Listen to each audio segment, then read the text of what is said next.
Hey everyone, welcome back to the channel. If you're on a mission to master your financing and boost your credit scores, you're in the right place. Today I'm sharing one of my favorite tips for keeping my credit utilization rates in check. Let's talk about why I aim for a target of 20 to 25%, actually 15 to 25%. I've updated it. That amount and how it can help you get to 800 scores like I have. All right. First things first, your credit utilization rate is how much of your available credit that you're using.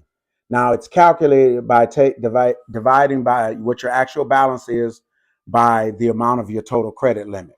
For example, if you have a $1,000 credit limit and you're using $250 of your credit limit, you got a $250 balance, that means your utilization is 25%. 250 divided by 1,000, 25%. Now, I know many of you have seen out there, everybody says credit utilization. Most of the credit monitoring companies say stay at 30, stay below 30, 30, 30, 30, 30. 30 is the benchmark for the algorithms that do this credit score modeling. 30% is the number. At or below, you're fine. Above it, it's going to start dinging you points because you're over what they recommend as the threshold. Now, I personally keep mines around 10 to 15%, but I have very high credit limits, so it's easy. So I don't carry large balances anyway. But I tell my clients, especially when they're trying to boost their credit and grow quickly and show them how to build credit, I tell them to keep it between 10 and 15 if they can, but 30 is the absolute max. But if you keep it around 20%, if you manage that, you'll get points added to your credit score over time. It takes time because they don't just look at 1 month. They look at how you manage it over a length of time. So you got that. Plus, when you keep your credit utilization low, creditors love you and they will raise your limits. I'll explain a little bit of that in the video. Now, from a credit standpoint, they're looking at this credit rate ratio that you're carrying over time, and they look and they say, oh, well, he or she keeps their credit limit utilization low. They're being responsible. They're showing restraint. They're showing good judgment by not maxing out their cards, and they must be managing their money pretty well because they're not relying solely on credit for spending. So they look at that as well. It basically they like it and it gives good judgment. So again, obviously, if your credit limits get higher, you can maintain 20% or you can maintain. I mean, you use your judgment, but again, the key is the lower the better. They'll love you for it. All right. Because keeping balances low improves your credit score, like I said, by boosting that and history and showing the judicious use of credit, restraint, and they're saying you're being responsible. So here's a few of the strategies that I use to help me stay within that, because sometimes if you don't go on your account a lot, but it's good to keep up with that so that you don't accidentally cross that utilization ratio, and if you do, not for too long. I mean, you can set alerts, because like some of my cards, it'll send me alert if my balance exceeds 20% of what my uh, credit limit is. So if my balance ever exceeds that, it tells me, and then I can go, oops, let me pay it down, or I just make sure I pay it down before the end of the statement date so that that's not what gets reported on credit, which I'll explain about that in a moment too. Um, that way, because I tell people, you can do that. And so what do I mean by paying it before the statement date? You can make early payments. And so what it is, you look at your credit card statement, and here's the way it works. You have a statement period. And so from this date of the month to this date of the month, that's where all your activity happens. That's what they track. And then on the last day, whatever your balance is on the last day of your activity range, the next day That's what they report to the credit bureau as what your balance was, and that balance is what dictates whether you're over or under the credit utilization ratio. Well, it dictates what the ratio is.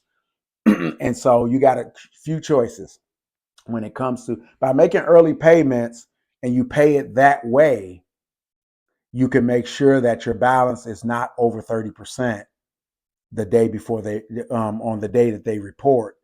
And so then you do that. But remember, just because you made payments early, that means before your due date during the statement date, to keep your balance low, you still may have to make a minimum payment on the due date.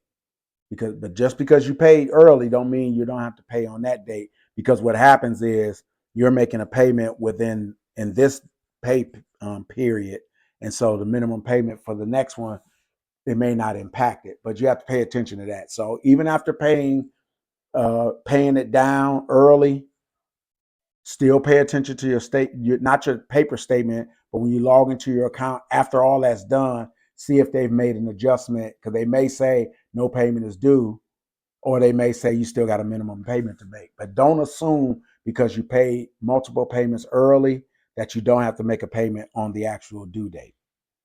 The billing cycle is actually what it's called. I had to think about it for a minute. The billing cycle. So that statement period, that's the billing cycle.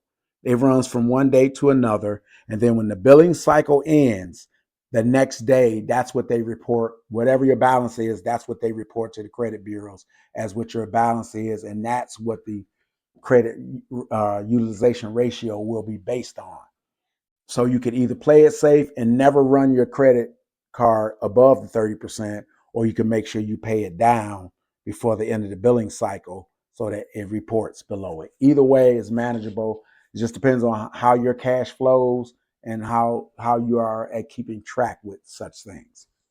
Now, obviously, if you have multiple cars, you want to spread it around a little bit. So you want to use the cars kind of randomly so that they all stay below 30%. There's a common misperception out there that credit utilization is looked at on a wholesale basis. In other words, you can have a card over here that's maxed out, and you can have a card over here with a low balance, and you blend the two together, and they come up with a blended utilization ratio. That's not how it's looked at. Credit utilization ratios are looked at on an individual account basis, because I'll tell you what'll happen. If you got a card over here that's maxed out, that creditor is nervous because they know statistically when somebody gets maxed out, usually they never recover from that and they end up going in default. But not only is this company that you're maxed out with nervous, your other two credit cards or whatever, they're nervous too, because they do soft pulls. They look at your credit. They see what's going on with this one, and they figure if you go belly up on this one, it's only a matter of time before you turn to to the next one once you burn yourself out with that one. So a lot of times they will cut your credit limits in lieu of you being bad with this one, and you say, "Oh, this one has nothing to do with that one," but they figure the statistics say after you burned out this one, you're going to go to one of them two next. So be mindful of that. Credit utilization needs to be managed on an individual credit basis, not mixing them all together and coming out with a total utilization ratio. I know Credit Karma reports that way. Guys, ignore that. Individual utilization. Not going to beat a dead horse on that one.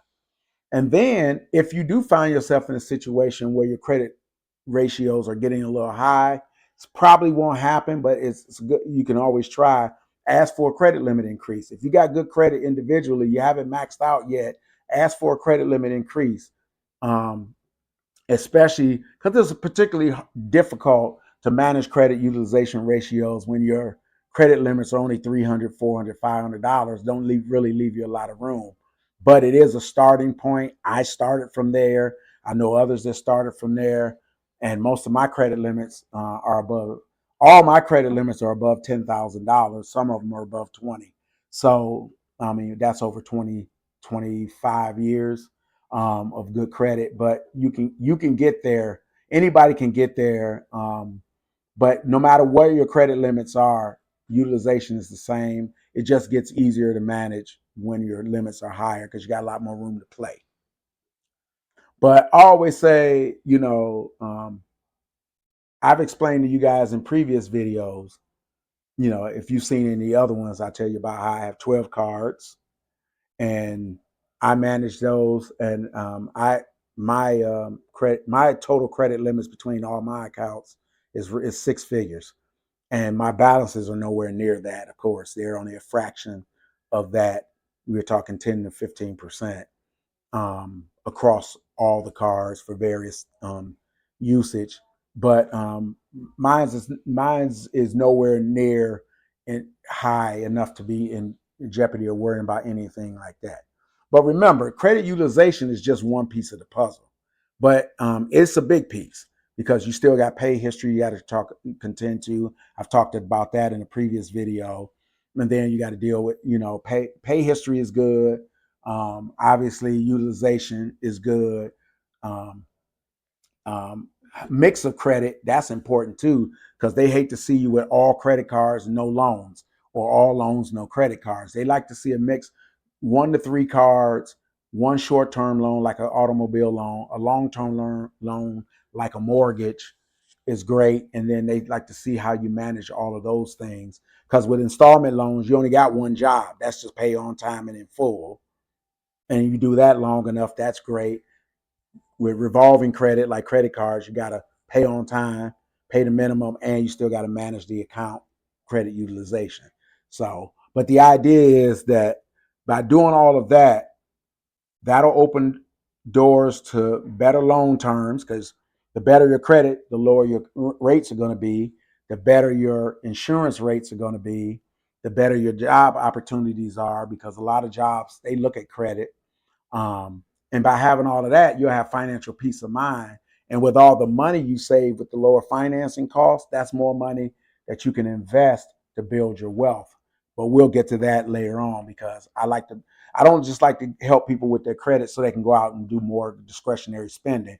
I'm trying to help you guys get those dreams, that dream home, that dream car. You want to go on dream vacations. Nothing wrong with that. Some people feel guilty for wanting to have a nice vacation.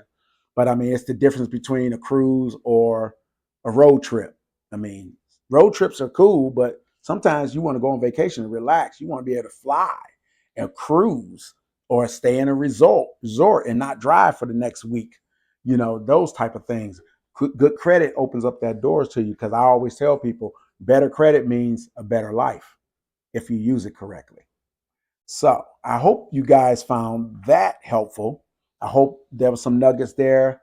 Please put comments in there if you want me to do better, if you want me to talk about something else. I'm trying to help folks who want a better life, better credit. If you found this useful, please subscribe. It's free. It doesn't cost anything to subscribe.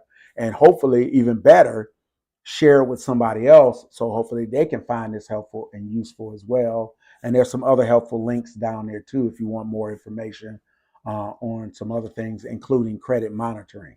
So until next time, you guys have fun. Remember, better credit means a better life. Take care.